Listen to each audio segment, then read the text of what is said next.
All right, this isn't just another business interview. It's a conversation about one person most leaders forget themselves. Jackie Leone breaks down how transformation starts from within. Jackie, thank you so much for coming on the GO4CEO channel. How are you? Thank you, John. I'm so excited to be here. Thank you for having me. It's my first podcast, and I just can't wait to co-create with you, have this conversation with you, and see what resurfaces. Awesome, awesome. Well, look, I'm excited. You did something so special on social media. You commented on something that I had posted. We then took it to a DM. You answered there, and we just kind of dialogued a little bit. I read your website and was inspired by your story and some of the things and the challenges and the authenticity that you brought out just in sharing in your pure website. And you just told me something offline about my book and how it made you feel. And I felt that same way. I'm a girl dad. I'm a only child. But it resonated somewhere in there. You just are a powerful woman, and it's such a cool thing that this will be recorded so that my girls can view it at one point when they think it's cool to see my videos. So, but thank you. Amazing. Yeah, thank you so much for coming out. So, look, we get started with obviously the background, kind of the journey of what you have been able to put together with Jackie Leone coaching. Let's start from there. Okay, well, Jackie Leon coaching started not very long ago, actually. It started 2 years ago. And what happened there is I'm going to be completely honest with you. 3 years ago, we had a 30-year-old family company, International, Memory Experts International, and it went belly up. So we lost our company. As a consequence, we lost our home. And back then, my girls were 10 and 12. My ex-partner went into a deep depression, a critical depression, and he's still in it. Um, and that was an attachment, identity, um, a whole lot of challenges around that because it's a 30-year-old family company, family business. And so then, because that was not my first life quake in my life, I sort of knew what to do. So I Hmm. stepped back, looked at the challenge, looked right away, my mindset. Exercising, that's huge for me because it helps my mindset. Asking for help, my friends, elevating and looking at the bigger picture, what really matters, and just step by step trying to puzzle everything. And so we lost the company, we lost the house, went into a rental, and right away, it's number one, study, read, keep developing, grow, see. I was going back to LSE, to London School of Economics in analytics, because that's what I used to do before, sales forecasting and operations planning. And I thought, if I get into that, then I'll go back to work. I'll find a job and keep on going. Meanwhile, my ex-partner is he couldn't do anything. He was completely depressed. Hmm. And then one day, sitting down at our dining table, there was just this call, and it just, it keeps on ringing, and it's telling me it's not analytics. That's not it for you. And then I was thinking, what am I good at? What do I really want to do? I have two girls now. I want to do something that I love. It's my time now. I've given so much time to the family company. I loved it. I grew. I learned. But now it's time to do things from the heart. What, and I'm very big into giving back to society, into leaving something. And so I decided to become a coach. And then what type of coach? I did not want to do performance anymore. Performance, career. So I'm, what do I do best? What happened to me in my life experience is transitions, big, impactful transitions. Before the age of 12, I've moved 16 times. I've moved 7 times schools. I've moved from country to country, continent to continent. I put myself through school. Like you, I started working when I was 12. I left my country undocumented. I had 3 miscarriages. I put myself through university without any financial help. And so I'm resourceful, right? And that's what I want to give back.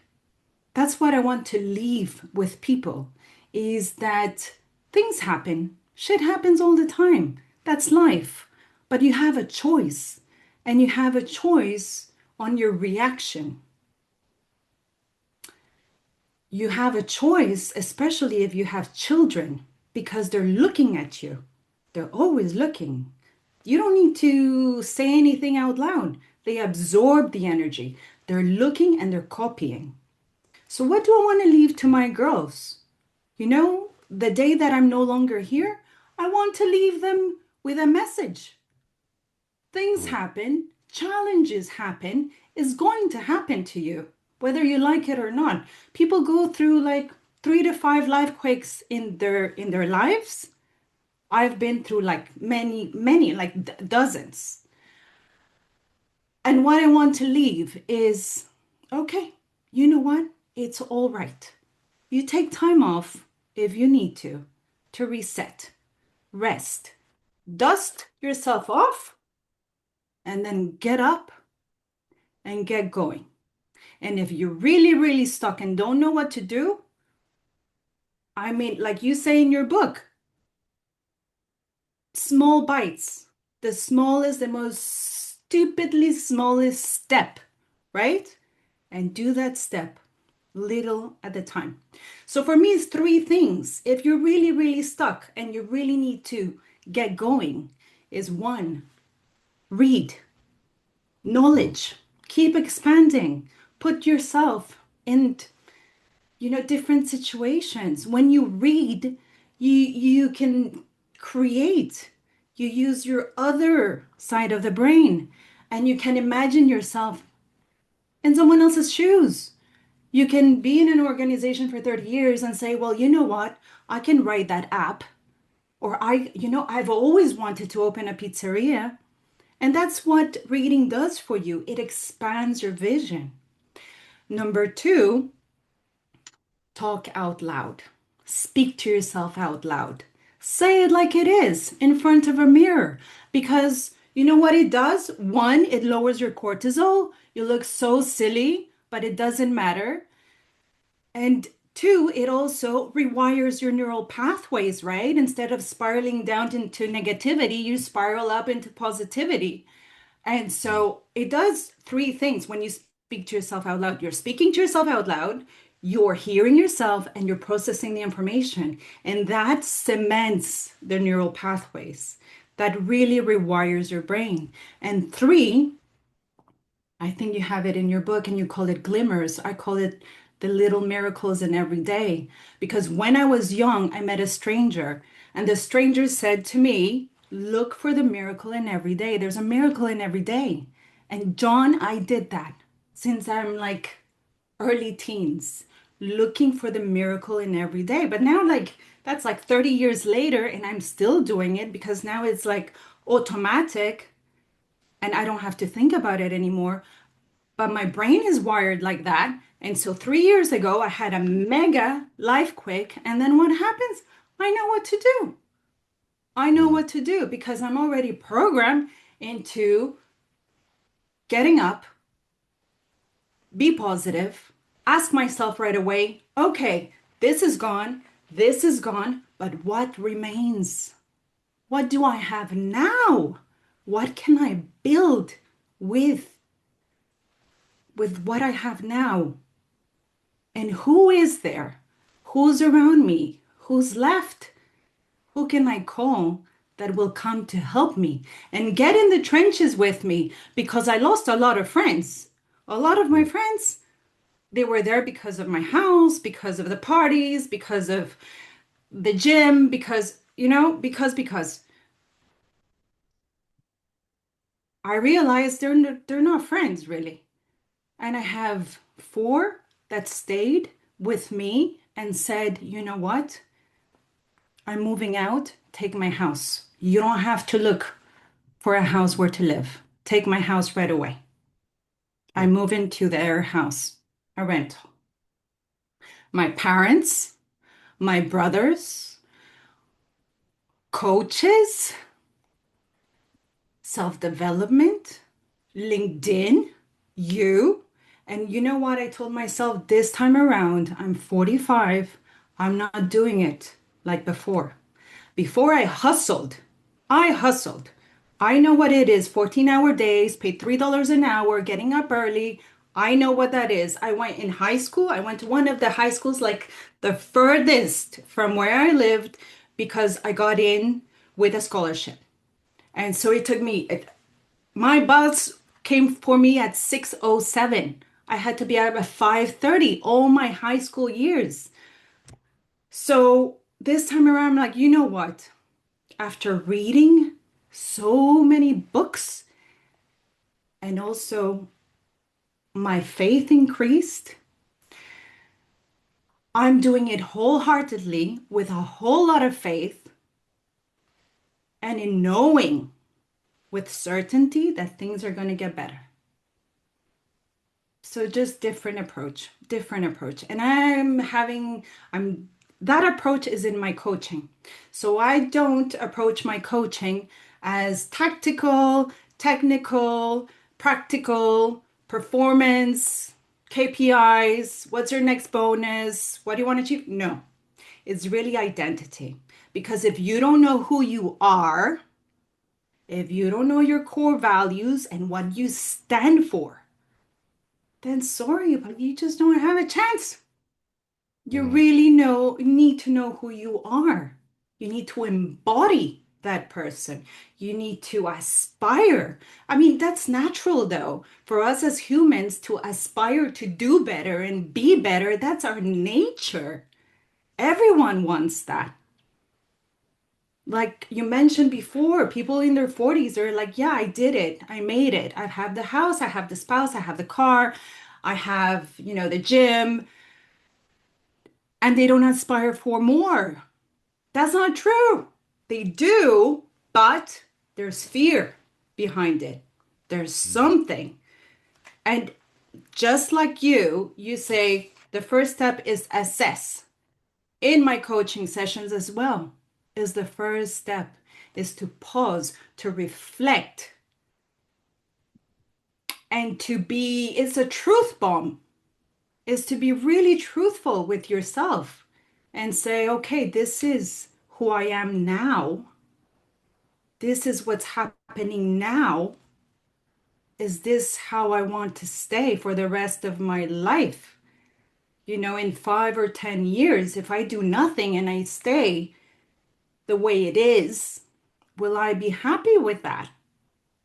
When I'm 90 years old in my deathbed, will I be happy with that?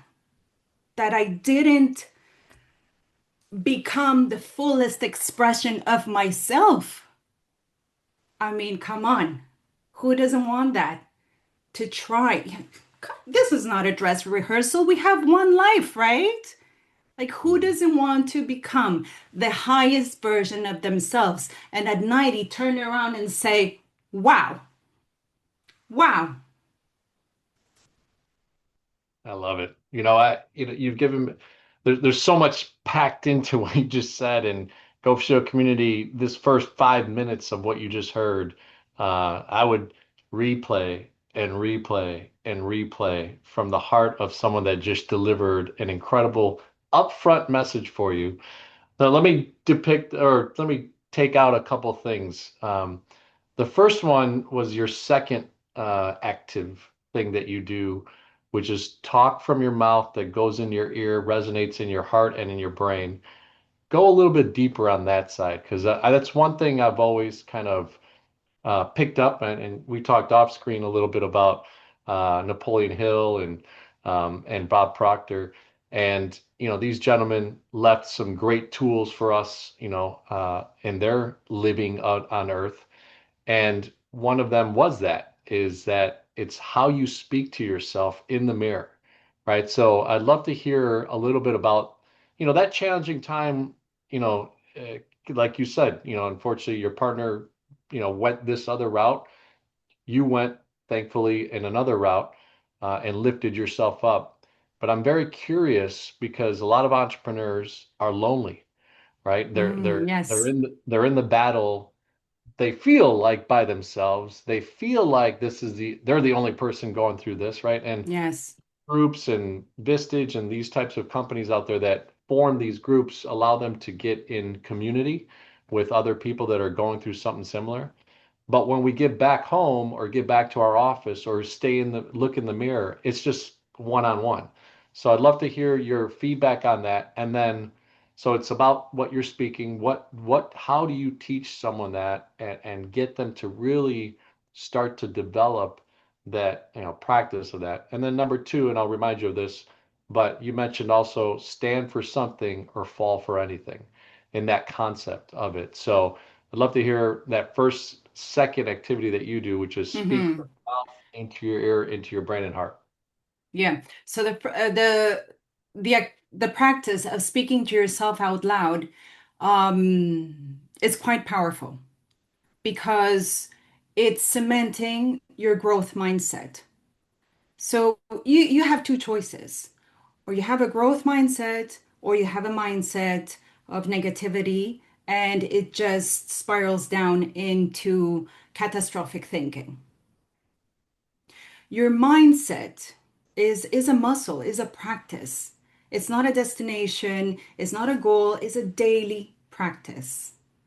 Mm, And you know what? It's scary, but right now we have like everybody has earpods, right? You can just go out and pretend that you're talking to someone and you're actually talking to yourself. And most of the people talk to themselves, but it's very negative. It's the mhm, critic, the you're worthless. How did you do this again? You can't do it. You can't achieve it. Don't even try. Stay at home. Don't go to that convention. Don't go to that networking event. And so people listen to that. And you've been reinforcing that pattern for years. So breaking that pattern takes time. It takes compassion, it takes grace, it takes love, and it takes somebody else to believe in you. mm, Because when someone says, I believe in you, everything changes. Everything changes. I have my daughter, she's a gymnast and she's quite advanced. She's 13 and she did this spirally thing on the beam. And I hate watching the beam because I'm like, oh my gosh, if she misses, straight to the hospital, right? yeah, And so she did her twirly thing, landed, and I say, Coco, how do you do that? Like, how do you do that? How are you not afraid? And she says, Mom, my coach believes in me. That's all she said. wow. And I mean, this is from a young age to clients that I have that are in their mid 50s to 60s, and they just need to know that you are there to walk it with them, to believe in them, and to get in the trenches with them. It's empathy. That's all there is to it. Mm, For me, I work with a lot of energy, a lot of resonance, a lot of heart. But if you want the scientific proof to it, it's there too. Mel Robbins just had a podcast on that as well. She says, from now on, I every morning I speak to myself in front of the mirror coming out of the shower because it reinforces your neural pathways. mhm, And who doesn't want that? Who doesn't want to have a good day? Who doesn't want to start with a great day? No one wakes up and they're like, I want to have the most miserable day in the world. No. So what part of that, right? You just talked about, hey, I love that example of Coco being on the beam, and because the coach reinforced the belief, is awesome. But like I said before, in the Go4CEO world, right? Entrepreneurs, CEOs, founders, entrepreneurs, can feel lonely, right? So Hmm. and you became a coach based off the ashes that you phoenixed back up, right, into this Jackie Leone coaching. So, was there someone or two? Was it these friends, these two or three friends that really kind of backed you? Was it the belief that someone said, "Hey, take my home because I'm moving out and you could rent it so that you're not homeless"? Um, was it those types, or was it specifically that you're looking for a direct message, or is it more of the ancillary things that someone can be grateful for, can figure out like, hey, the things Mm. around them? So what, just from your mindset or your perspective? So what is the question? So the The question question is, is, in that lonely time when you don't have someone saying, I believe in, mhm. you," right? Do you feel like it's possible, right? And people should hopefully take a second and say, okay, what is it that I do have? Who can I really connect to? My second chapter is alignment, and I love that you said it earlier, right? You look to who was in your corner, who's tying their arms with you and going to battle with you. So that's alignment, right? So again, I guess the question is, in that sense of having someone speak it to you, can you also not necessarily have someone speak it to you, but internally look in the mirror and say, hey, I have these two or three things, I have these other things that will speak that belief in me. Oh yes. Yeah, yeah, yeah. I understand your question now. Definitely. Most definitely. That's your identity. Is who you are. Is who you are without those labels. Once you don't have the title, the title of CFO or the title of manager, once you don't have the house in central London, once yeah, it's the labels. Once the labels are gone, who are you? Mm, Who are you? You look at yourself in the mirror, and let me tell you, it is lonely. It is lonely because all of a sudden in the morning, Monday morning, you're not going to work. You're not making your sandwich. You're not doing the commute. You're not taking the subway or the tube. You're not going into your office. And all that define you. That's what entrepreneurs think. All of that defines me. I am the business. I am the career. I am that professional title, that title on my door. And when that's gone, you feel alone, alone, alone, alone. And you have to dig deep, John. You have to dig mm, deep. You have to go back and think, what happened? Who am I really at my core? What do I have here? What have I been through? You know, I know who I am. I am brave. I'm courageous. I'm the one who stands when everything around me crumbles. And it's not because of what happened, just happened in 3 years ago. It's because what happened since the day I was born. mhm, And that's who you remember. That's where, when you look at the mirror, that's where you go and get yourself. You pep yourself up. And you know yourself, nobody else. Not even your parents know you. You know you. And you know where you stand at that moment in time. You know your real truth. And sometimes you need a coach. You really do need a mentor or a coach to reflect things back to you because you don't remember. It's all the social constructs, the social norms.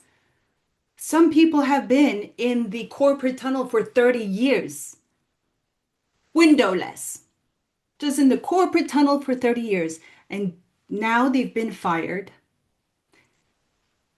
and they don't know who they are. They Mm, don't know who they are. They're completely lost. It's like murky waters. They can't see the light.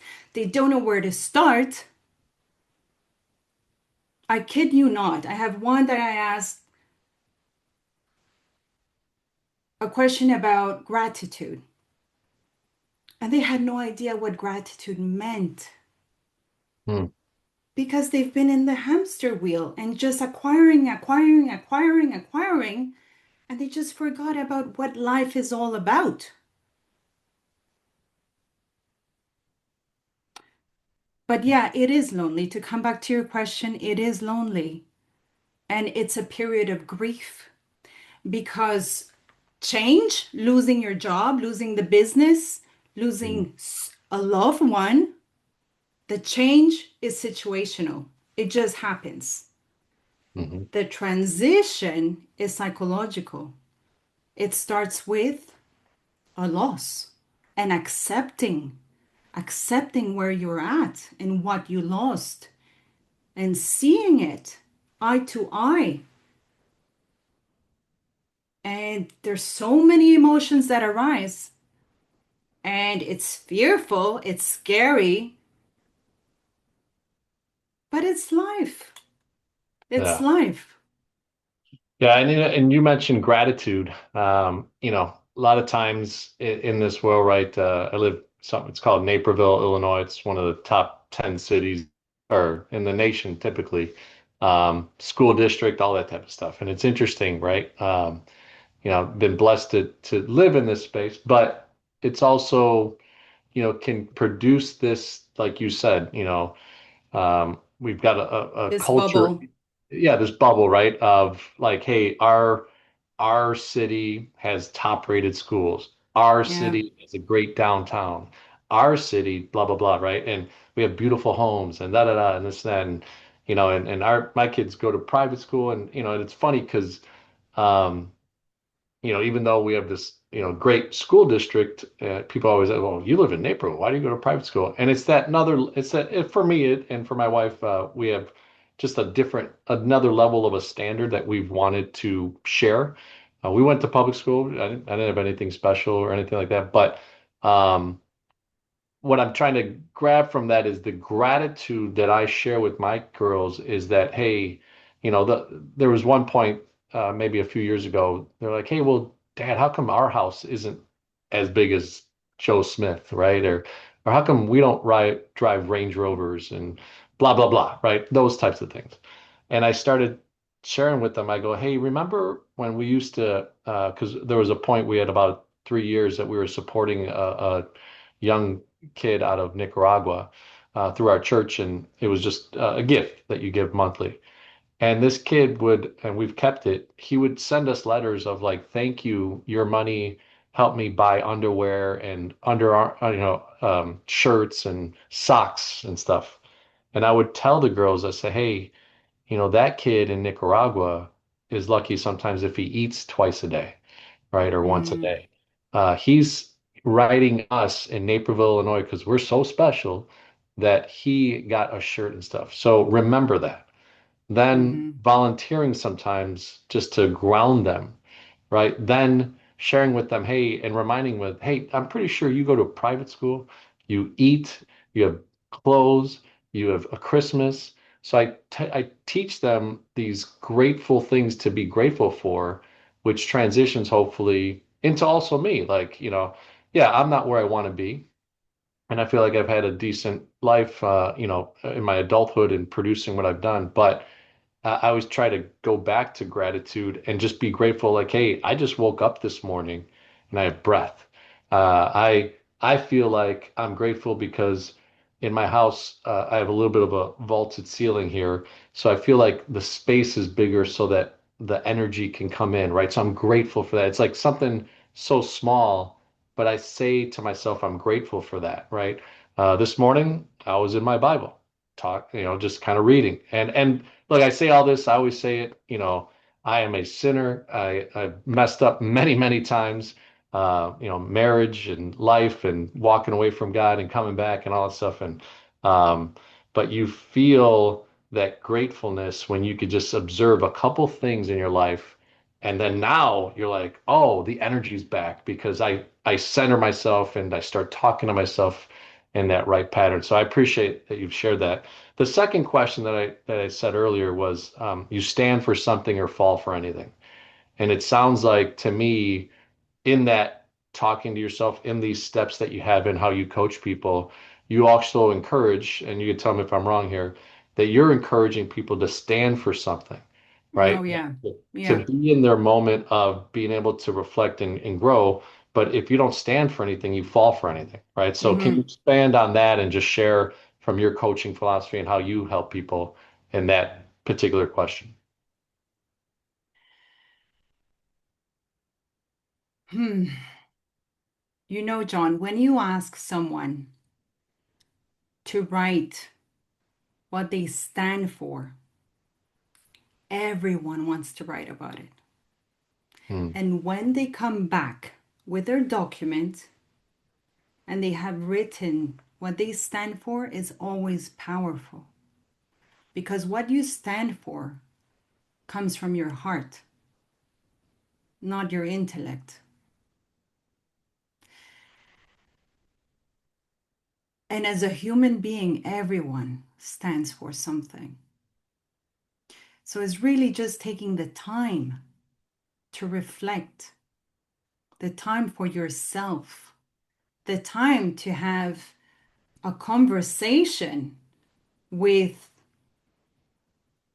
the greater force out there, whether you're religious or not, whether you call it God or the universe or energy, or it's a moment where you connect with something greater than yourself. What do you stand for? Do you know what you stand for? Who, me? You're asking me? Yeah, yeah. Oh, I thought that you were reflecting. Yeah, look, my stand for is really the five F's, right? Oh, I yeah. to perfect my faith in the walk, my family and the struggles that we've had, and marriage is not easy. So, you go through struggles and you go through ups and downs. But it's really that one step forward every day to find two or three different things within those faith, family, fitness, and fun and finance. And being able to reflect and then move forward on one of those things on a daily basis. I have a new tool that I've gotten into called the operator standard. And it takes these five tasks in those five F's and asks you to accomplish something on a daily basis within that. So like this morning, admittedly, I got into my Bible. I'm in a Bible study with other men. Um, and I'm not very disciplined sometimes at that. So then today I've already won in that. So to me, if you say, what do I stand for? It's about winning the day. That's truly the antithesis of the day. So like when I go to bed, to me, if I've won the day by the things that I've been able to, accomplish and also give back and gratitude and all that stuff, especially in those five F's, faith, family, fitness, finance, and fun, Hmm. kind of what I stand for. So And what sparks your joy? what sparks my joy? I will Yeah. say, the other day, it was almost like an enlightening moment. And it's funny, off camera, you shared some of the things that you got from the book. So the other day, I went to a friend's house of my sixth grade daughter. They spent kind of the day together, hanging out, just hanging out. And the gentleman, we've always kind of connected, and his kids go to the same school and ever. And he sat me down that day. We are having some baklava. He's actually Pakistani, so it's interesting. They eat baklava and stuff like that, like a Greek type food and Middle Eastern really food. And we're talking, and he starts telling me that, hey, he's a doctor, um, and he's like, we're talking, we're going back and forth, and then he's sharing that, he got some insights recently that he's felt he's gone through four or five different companies in the last 3 years, where for 20 years, like you said, he was kind of in his medical, he's not a practitioner, he's more of an operator medicine.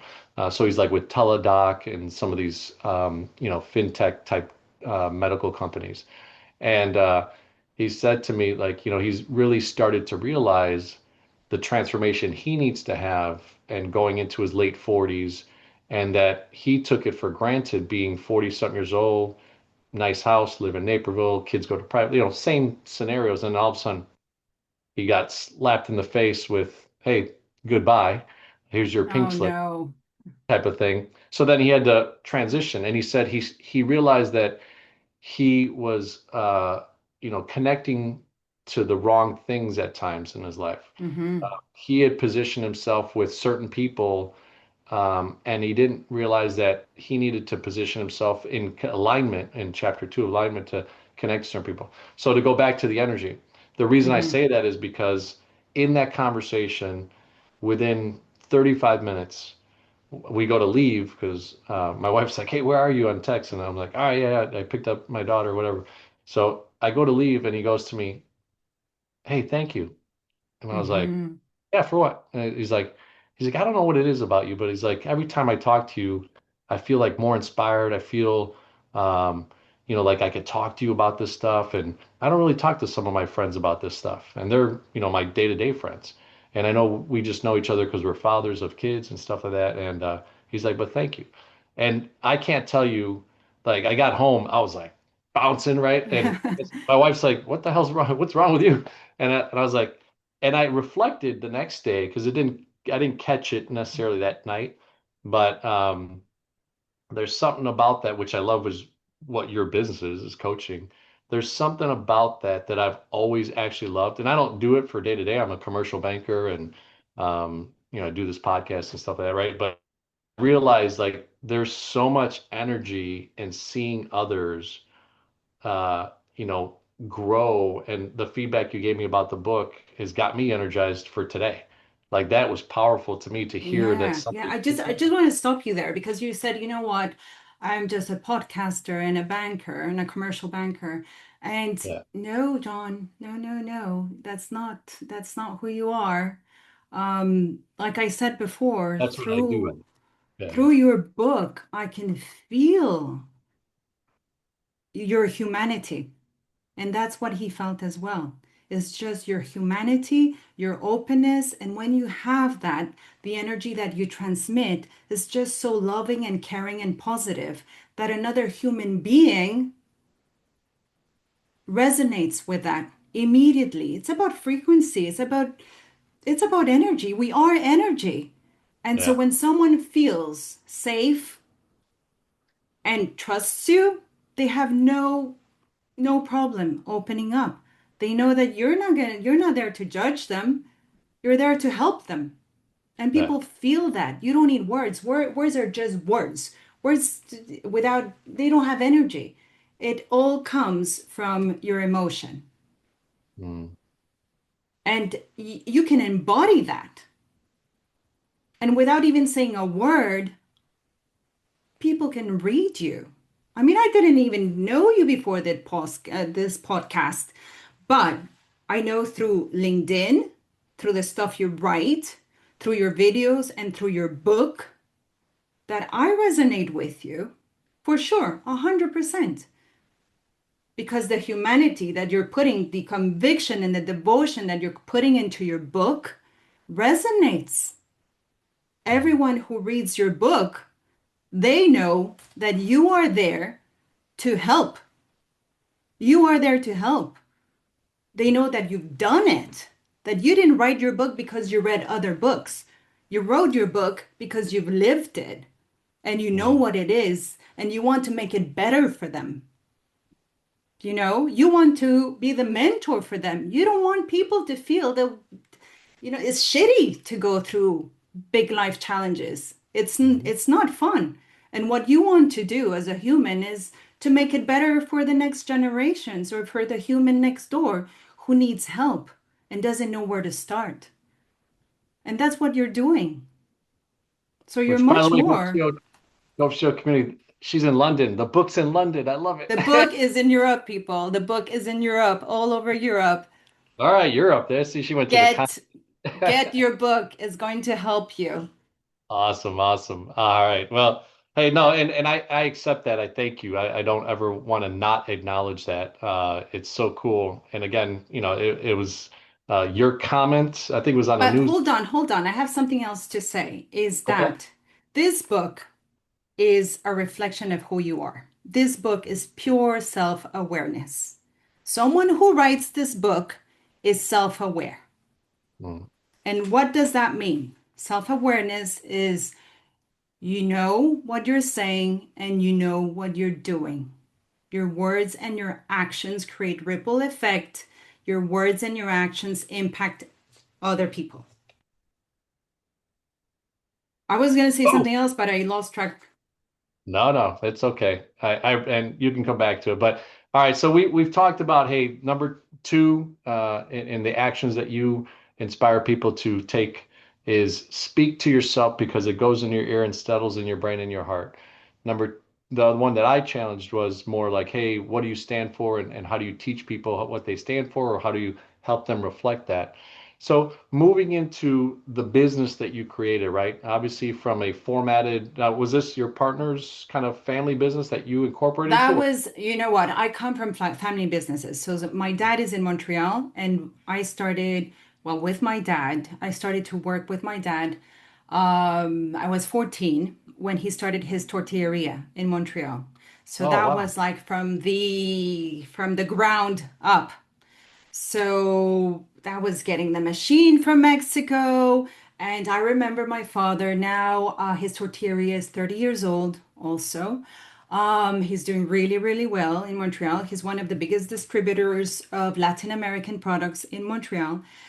And Good question. What's the name of it? What's the brand? La Tortilla de los. And it's a little No. mouse, like a Speedy Gonzales. Oh, De wow. Okay. los. Yeah, Speedy. So Speedy Tortilla, La Tortilla de los.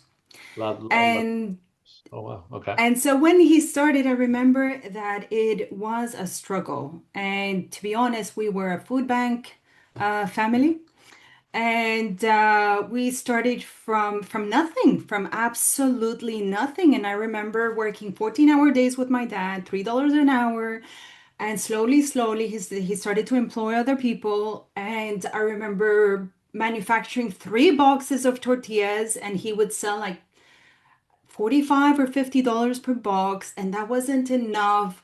And then he had to work for Hertz cleaning cars because my dad has ADHD and he could never keep a job.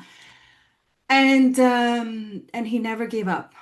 He never, ever, ever gave up. And he never cried in front of me. My mom says that he cried a few times with her, but I could feel the struggle. I could really feel the struggle. He had me, and then he had my two brothers. He's actually my stepdad, but I call him, I love him so much. He's my dad.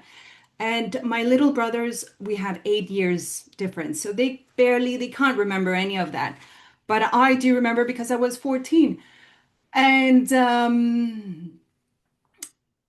and yeah, so that was the first family business. It's now 30 years old and doing really well, especially after COVID. And then my ex-partner's company was an international company.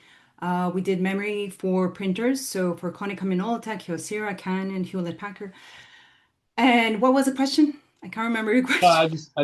I hadn't known what was the company, if it was derived from your side of the family or from his. And then obviously So you, for from you his, became part of it. so yeah. So I worked for their side of the family for many, many years, for 7 or 8 years. I did every department, which I loved. I love operations. So that's my thing. I love operations. Every department worked in silos. We had manufacturing in Santa Ana, California. We had engineering in Ontario. We had the headquarters in Montreal. We had offices here in London and in Hong Kong. And so I was really, really lucky to get to meet every department, suppliers in China, and travel all over the world and bring the company together. And that's what I'm good at. That's what I'm good at. I'm good at face to face, talking to people and bringing people together. And one thing that I can say for entrepreneurs and founders is that you really need to get to know your people. And the only way to do that is to get on the ground. Go and see every department, get in on the ground and talk to your people. That's the number one. Connect with your people, show them your vision, and create an environment where you belong. Because that's what it is the meaning of life. How do you bring meaning to the mundane tasks that people are doing day after day, especially in manufacturing, day after day after day is the same operation, right? And so the way that you bring meaning is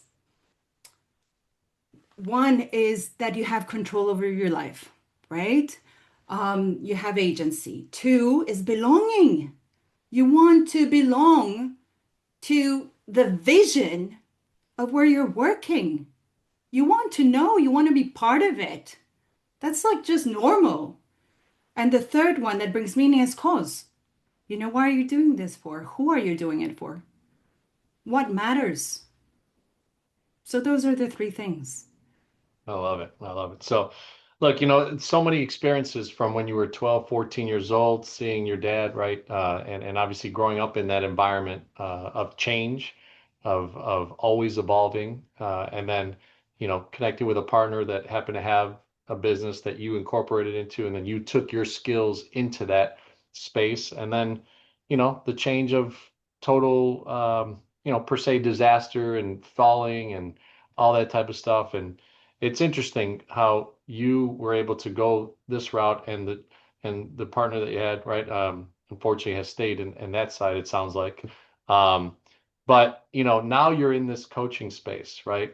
Let's talk a little bit before we end the podcast about what have you done to market yourself? Are you truly a LinkedIn savant now, Okay. or No, not at all. what are you So doing to build LinkedIn, this practice? I had like zero social media, zero. Like a couple of years ago, I had like zero social media.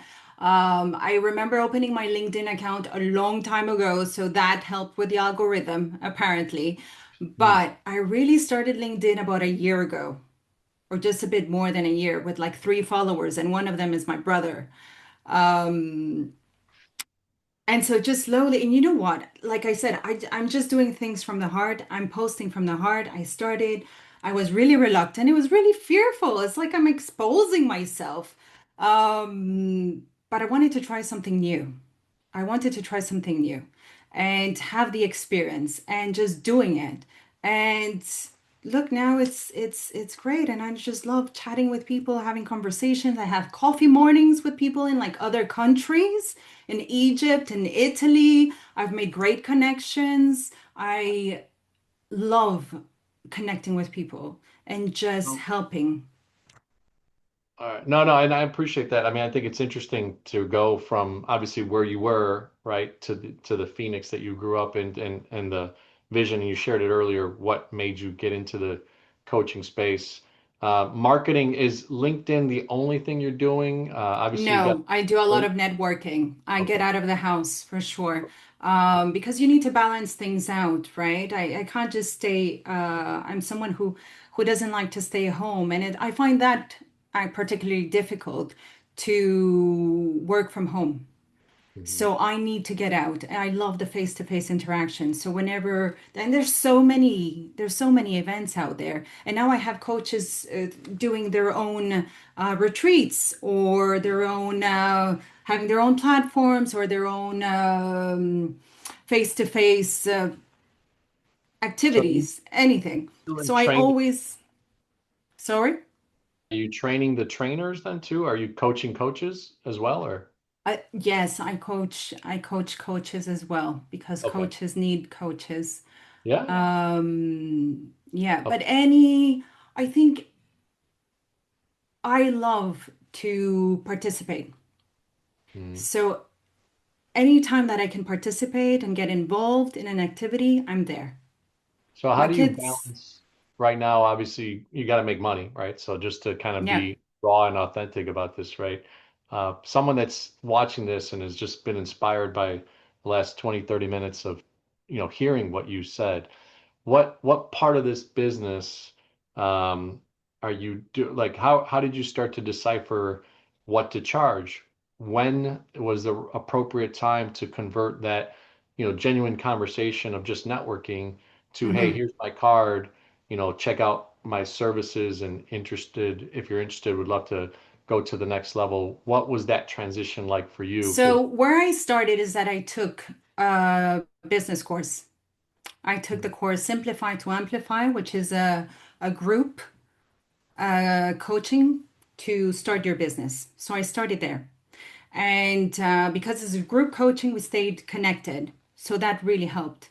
It already formed like a little tribe, with whom you can just interact and expand and share.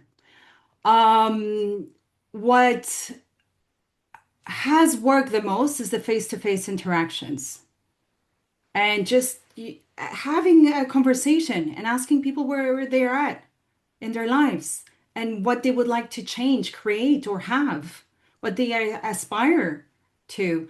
And you find them everywhere, John. Mhm. I mean, I have had a client for 6 months and I met her at a baptism because it was just it started just socially as a conversation. Another one is from LinkedIn, but again, he was asking for help. I helped, and then one thing led to another. But for me, honestly, it's been very organically Okay. because I've had the courses, but Yeah. and then I've had referrals. So people have started working with you. They obviously the word of mouth has become. The word of mouth, I give a session as well, a complimentary session. And Mhm. then if we have connection, if we can see that there is chemistry, that we can work together, because it takes time. It's not a one session thing. Mhm. It takes time for a personal transformation because it's tough, it's difficult, it's not an easy process. Yeah. And I would say at least 6 months. Now that, I'm in the rhythm of it, I can say, it takes a proper 6 months to have a good transformation. And Well, 6 months of coach to transform, or are you saying 6 months to then take it from conversations to engagement? no, no, no, no, no. Your coaching transformation, your Okay. journey. Yeah, yeah, yeah, yeah. No, Okay. to from what to engagement you said? Well, just from natural conversation, right? Like marketing conversation, Yeah. putting out there, Mm-mm.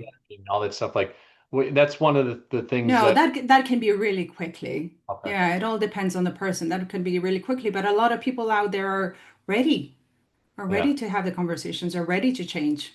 Yeah, it's interesting because my wife went through a couple years ago. Kathy Heller, I don't know if you ever heard of her. She's like part of the Joe Dispenza kind of lineage, all that type of stuff, and really great lady. She's got a really focus for the ladies in this style of coaching and all that stuff. And she talks about uh, you'll attract the people that are attracted to you, right? And that's in general. 100%. It's funny to think of it that way because, I'm friends with people that we attracted to each other. Like you and I connected. Like there was no effort in me trying to pitch you anything.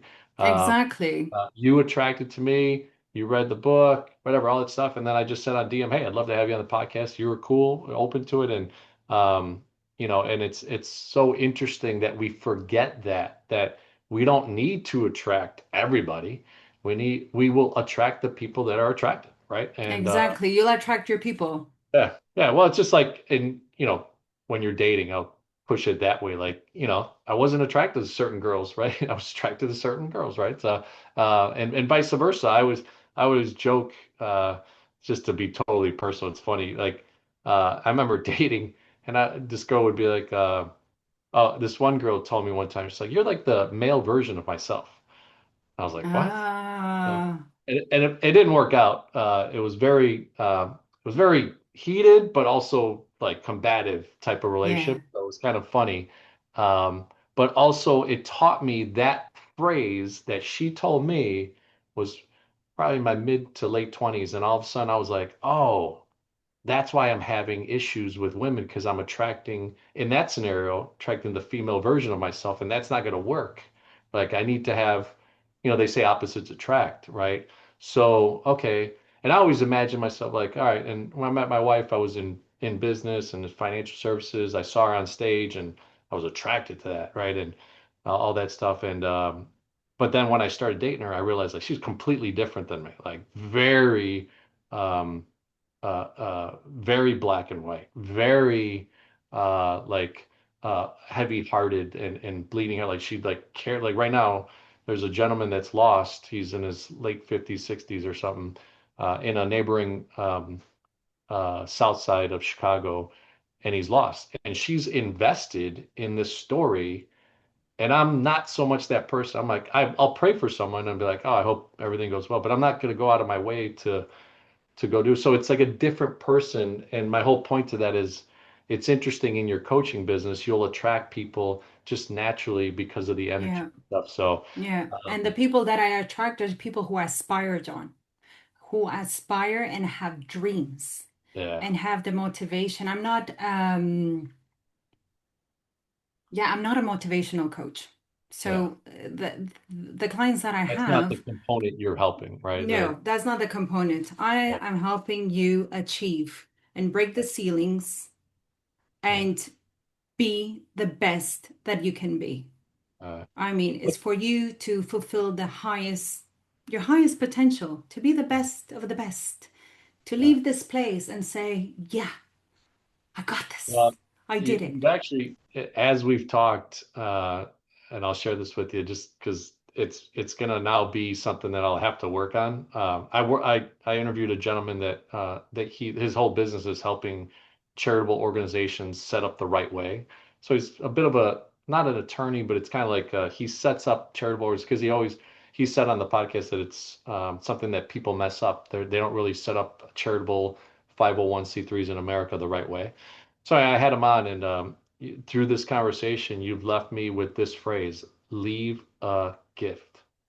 For some Yes, reason, it's in my yes. mind right now, and it's stirring around, going like, after I get off of this, I got to write it down in my notes because that could possibly be my charitable organization. Leave a gift, right? Oh, amazing. That's great. Look, this is what it resurfaced. Yeah, yeah, it's pretty cool. So awesome. Well, hey, look, we like to end the interviews with CEO, right? So, and obviously Okay. we've taken this interview a little bit different than most, and I'm super grateful for that because I think there's going to be someone that will listen to this and really be transformed and hopefully engage with you as well. But C is for client experience. So if you think about this 2, 3 year business right now that you've had, that you've Mm-hmm. grown and you've kind of organically done, what does Mm-hmm. it mean as a value proposition? And it could be 30, 60 seconds of what does it mean when someone initially engages with you? And what's that client experience that you expect them to have? The client experience that I expect them to have is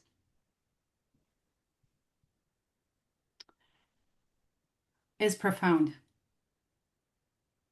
Is profound. Um, I don't take it lightly and I don't take it for granted, whether the sessions are free or they're paid. That is irrelevant for me. What is relevant for me is that I care about you and I want to help you.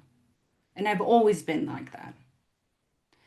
So the client experience is,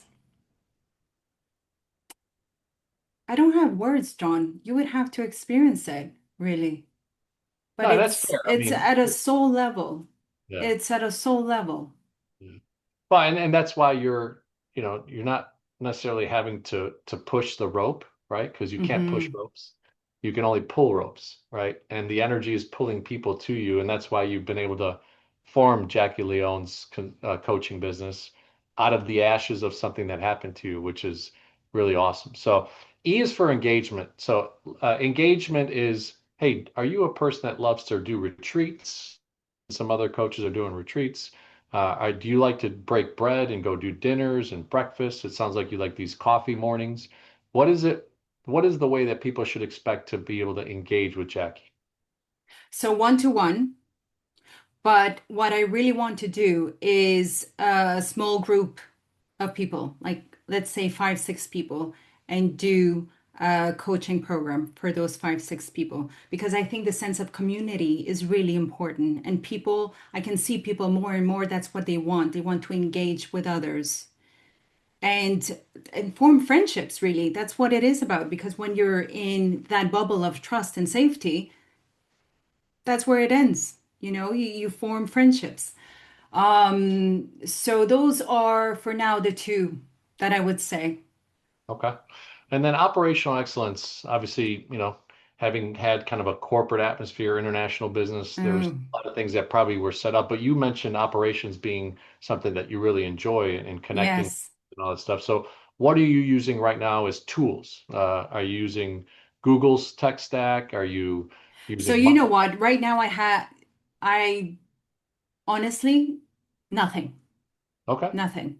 It's really just Pen and paper. notes and Zoom and really, really simple and Okay. email.